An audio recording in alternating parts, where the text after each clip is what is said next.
હાલો, જય શ્રી કૃષ્ણ. કેમ છો બધાય? મજામાં ને? તો જો આપણે નાઈ ધોઈ થઈ ગયા કમ્પ્લીટ. દીવાબત્તી કરી લીધા અને હવે જવાનું છે રસોડા તરફ નાસ્તો બનાવવો. સા પાઈ દે નાસ્તો મારે નથી કરવો. ચા નો પીવાય, કાળું કાળા પડી જાય. વાંધો નહીં, એમાં કંઈ કાળો નથી પડે. એમ જેટલો કાળો છે એટલો એથી કાળો નહીં પડવો, બરાબર નહીં?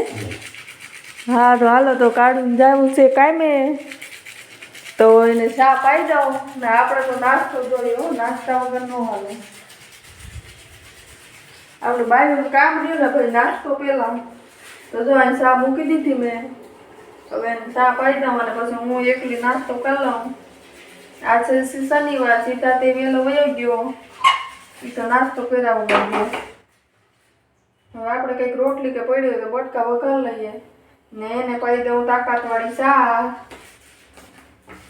ચા વિના મને સેન ન આવે.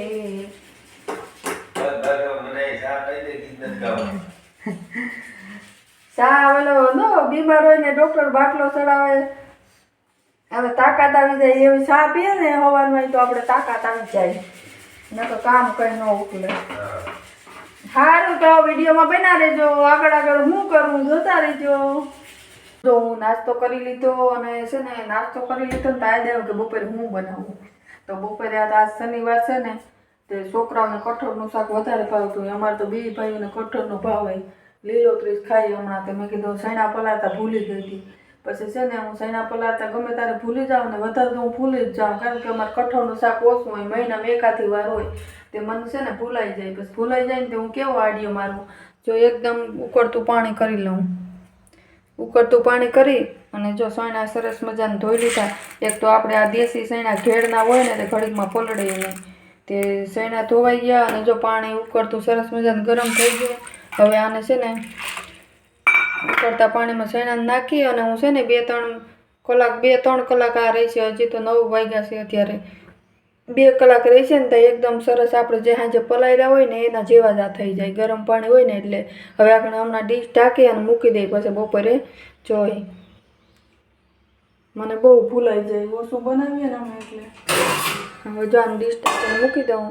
એકદમ ઉકળતું પાણી છે ને એટલે એકદમ સરસ મજાના ફૂલી જાય. આપણે હાજે પલાળીએ એને જેવા જ થઈ જાય છે. મિત્રો કેમ છો બધા? મજામાં ને? તો જય શ્રી કૃષ્ણ તો કહેવાનું ભૂલી જ ગયો. હાલો, જય શ્રી કૃષ્ણ કહી દીધું ને હું ને મમ્મીને દાળ ભાતનો ઓર્ડર દઈને ગયો તો. મમ્મી બનાવ્યા દાળ ભાત? દાળ ભાત જો દાળ થઈ ગઈ છે, ભાત એ બફાઈ ગયા અને હવે છે ને દાળ વઘારવાની તૈયારી હાલે છે. જો મસાલા બફાઈ લઈ લીધા છે અને દાળ વઘારવી છે. અને મેં કાલે આમળા કેન્ડી બનાવી હતી. તે તો મને કીધું ને પણ જો સરસ મજાની ખાંડ ઓગળી ગઈ છે. હજી કહેવાની વાર લાગશે આમાં 4 દિવસની. હજી કાલ જો આમાં મેં આમળા બાફી અને ખાંડ નાખી હતી. કાલ તડકે હૂકવો નહોતો તો જો આજે આખી ખાંડ ઓગળી ગઈ એકદમ સરસ મજાની. હવે 2 દિવસથી આને એમનેમાં રાખીશ સાહણીમાં. સાહણી થોડી ઘણી આવી જાય પછી એને સાહણીમાંથી કાઢીને 3 દિવસ સૂકવવાની. તારે એકદમ મસ્ત ટેસ્ટ ચોકલેટ જેવી લાગે, ખાટી મીઠી. એટલે હવે ખાંડ ઓગળી ગઈ ને હું તડકે હાલો અને મૂકી આવું તપેલીને. તડકો આવી ગયો ને ને પછી વઘારું દાળ અને પછી બેસી જાય મમ્મી દીકરો જમવા. તો એ વિડીયોમાં આગળ બના રહેજો. હાલો, તો જો આજે મારે આમળા કેન્ડી બનાવવાની છે. હું માર્કેટમાં ગઈ હતી ને તે સરસ મજાના આમળા લઈ આવી. એમ છું કે આજે બનાવી નાખું. તો જો સરસ મજાના પાકેલા જેવા આમળા હતા ને તે લઈ આવી. દાગ હતા એ મેં કાઢી નાખ્યા અને પીળાશ પડતા આમળા લીધા. એટલે આમળા કેન્ડી છે ને આપણે ખાટી ન બને, સરસ ખાટી મીઠી થોડીક થાય. એટલે જો સરસ મજાના પાકેલા જેવા આમળા લઈ આવી 500 અને હું છે ને બાફી નાખું. અને મારું જો દેશી જુગાડ છે, તપેલું મૂક્યું અને તપેલામાં મૂક્યું ભાત અને એમાં હું આમળા બફા મૂકી દઉં હવે. અને આમળા બફાતા છે ને 10 થી 15 મિનિટ જ લાગે છે. ત્યાં તો તરત સરસ મજાના બફાઈ જાય છે. એટલે આપણે જો બાફી લઈએ આમળા સરસ મજાના. આમળા કેન્ડી તો બહુ જ ભાવે અમને તો બધાયને. હવે હું સીબું ઢાંકી દઉં. 10-15 મિનિટમાં બફાઈ જાય આમળા. ને હવે આપણા આંબળા જો સરસ મજાના બફાઈ ગયા છે અને જો મેં કઢી સરસ મજાની બધી આંબળાની કાઢી લીધી અને આંબળા એટલા સરસ હતા ને તે જો ઓલો કમળ ખીલે ને એને જેમ એકદમ મોટા ખુલી ગયા સરસ મજાના અને ધીરે ધીરે કરતાં બધું અંગૂઠાથી દબીને એક એક કળી મેં જુદી પાડી લીધી સરસ મજાની ને આંબળા સરસ હતા તે તરત બફાઈ ગયા ખાલી 9 મિનિટમાં આંબળા મારે બફાઈ ગયા હતા ને આવી રીતના જો બધી કળી છૂટી પાડી લેવાની બધી જ કળી મેં છૂટી પાડી લીધી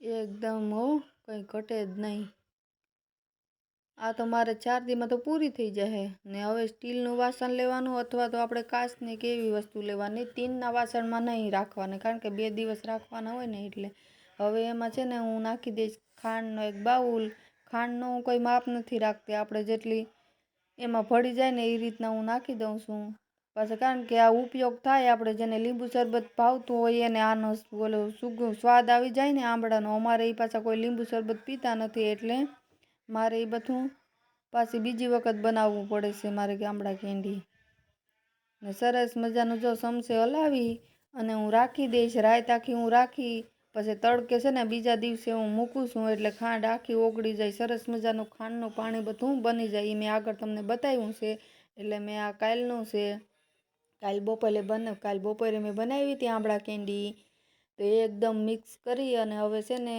રાત આખી રાખી અને 2 થી 4 વાર હલાવી 3-4 કલાકે અને પછી છે ને હું તડકે મૂકી દઈશ અને મિત્રો વિડીયો સારો લાગે તો લાઈક શેર અને સબસ્ક્રાઈબ કરી દેજો